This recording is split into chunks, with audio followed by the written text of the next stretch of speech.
President Donald Trump will sign an executive order directing the federal government to prioritize skills over degrees in its hiring practices, Press Secretary Kayleigh McEnany announced Friday. The federal government is the largest employer in the U.S., with roughly 2.1 million citizens on its payroll, according to the Associated Press. Ivanka Trump, the president's daughter and advisor, has been involved with reforming the federal government's hiring practices. She told the AP in a statement, "We are modernizing federal hiring to find candidates with the relevant competencies and knowledge, rather than simply recruiting based on degree requirements. We encourage employers everywhere to take a look at their hiring practices and think critically about how initiatives like these can help diversify and strengthen their workforce." Commerce Secretary Wilbur Ross told the AP, "Americans are eager to get to work, but they need our help."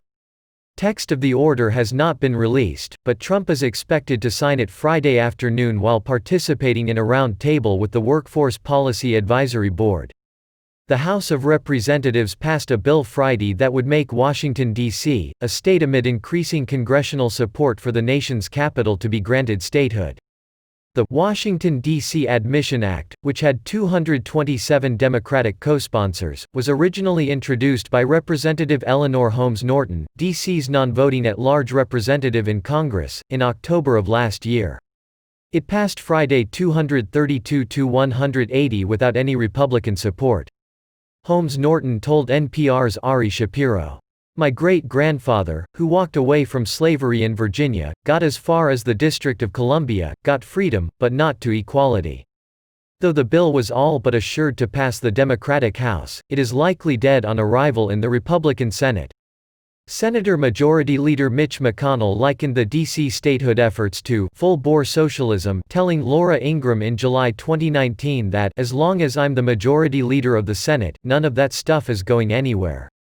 President Donald Trump said in a policy statement Wednesday that he would veto the bill if it landed on his desk. While the District of Columbia would be the smallest state in terms of area, its population of approximately 700,000 is greater than those of both Wyoming and Vermont.